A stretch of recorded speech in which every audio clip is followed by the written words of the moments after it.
In March 2023 in JAMA, a very interesting paper came out that really struck a chord with me. It's essentially a paper talking about the length of time of a primary care visit and inappropriate prescribing of certain kinds of meds.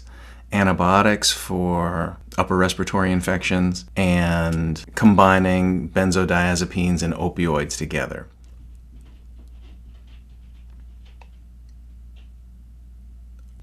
What I took from the paper was that shorter visits raise the likelihood that the patient is going to get a prescription that they don't need or is not necessarily appropriate. And the one that really got me was the antibiotics for upper respiratory infections.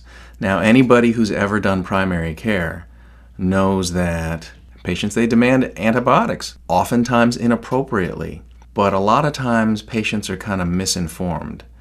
In my experience, it tended to be patients who were a little bit less health literate, who thought that, every time they got a sore throat and they started to get a cough, they needed antibiotics or else things would get worse. What I would hear the most is, I know my body. There's a lot of that. I know my body. This starts with a sore throat and then it goes into the cough and then it goes into my chest. Okay? So I heard that all the time. What I wanted to talk about here was how this paper saw a direct relation with how much time they had for the visit and how likely the patient was going to get this inappropriate prescription. So I've said this a bazillion times, but basically the one thing you need the most of in medicine to do a good job is time, talking, thinking. And that is the one thing that you don't get in our current healthcare system.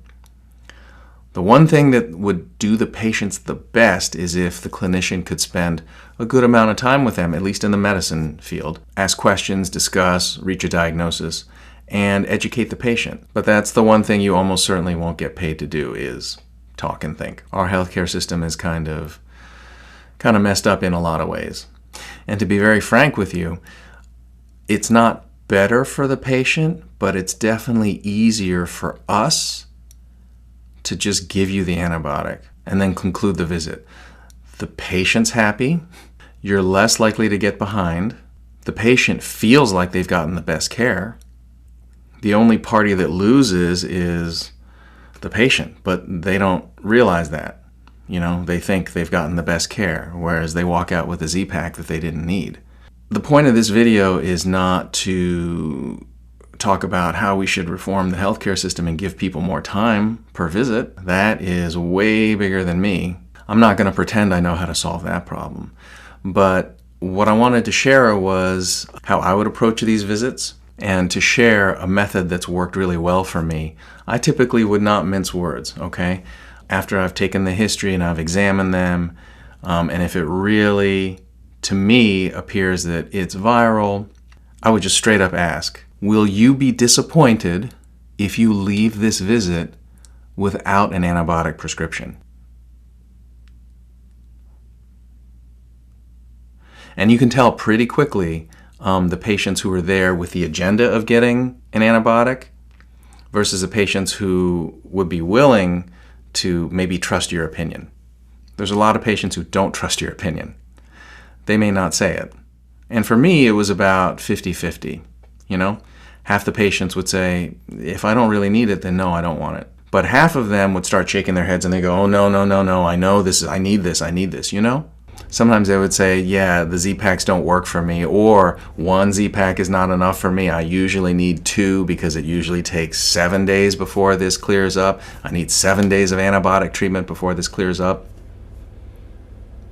But I believe that you can educate the patient, explain what they need, and it doesn't have to take a long time. If there's any one thing that I want you to get from this video is that, most importantly, patients need to feel like you are trying to help them. And in their mind, if you're not giving them an antibiotic, they take that to mean that you're not willing to help. This is a very important distinction.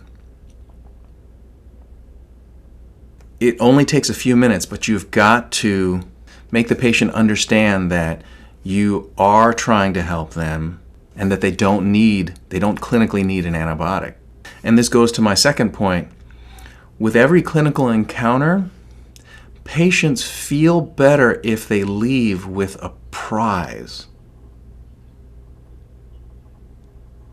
You and I know that if someone comes in with a cold or a bronchitis, if they do nothing for 2 weeks, absolutely nothing except drink more water and get more sleep, or even if they don't do that, in a couple weeks, they'll be back to normal. But if you don't give the patient a prize, he or she doesn't feel like you're willing to help them. Patients also want to know what to anticipate. That's really important. So it's up to you to paint the picture for them of how this will progress. So what I would typically do is, after I've examined them and I've gotten the history, it looks like, okay, they've had a sore throat for 2 days, okay, they started coughing, it's day 4, no fever, they're doing fine, exam is good, right? What I would actually do is get out a calendar, right? And I would say, okay, so you started feeling unwell Monday, right? And then here you are, today's Thursday, right? I said this is typically like viral. So usually this takes 7 to 10 days to get better, right?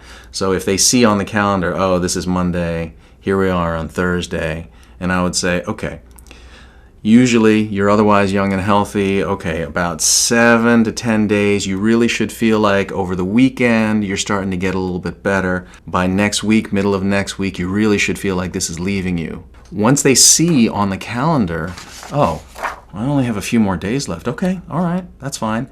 And then I say, listen, I could give you the strongest antibiotic in the world right now and it would not make you feel like you're not sick. You'd still feel ill. I would say an antibiotic is not going to help you and it may only cause problems. And believe me, I've seen a ton of problems from antibiotic prescriptions. Sometimes huge problems. Sometimes if someone has got underlying bowel disease, huge problems. But even things that are minor inconveniences, sort of, that didn't have to happen, like yeast infections. It's treatable, but it's not something that a woman wants to go through if she doesn't have to, right? We're supposed to do no harm, so I take that pretty seriously. So then after I show them about when they're going to get better on this calendar, after I show them that, they feel a little better. They go, okay, all right, I should start to get better in a couple days. And then I say, here's what we can do to make you feel better in this time. And I would prescribe them the supportive stuff. It's over the counter, but they need a prescription. That's the prize. Okay? So I'd say, okay, I want you to take this medicine around the clock, Tylenol, and then guaifenesin, right? That's going to clear some secretions. And then at night, maybe some Tessalon. Maybe if they're coughing really badly, we'll give them some tussin with codeine or something like that. Really maximize the supportive, but prescribe it. Sometimes the patients know, oh yeah, these are over the counter. But if they have the prescription in their hand, they're like, okay, here's my treatment, here's my prize. Now I know when I'm going to get better. And it does take a little bit of extra time, but ultimately it's better for the patient. And I would say my patients appreciate when I take that time to explain it to them. But it goes a long way to helping your patient get better, having them understand the disease process, and then also building your therapeutic relationship.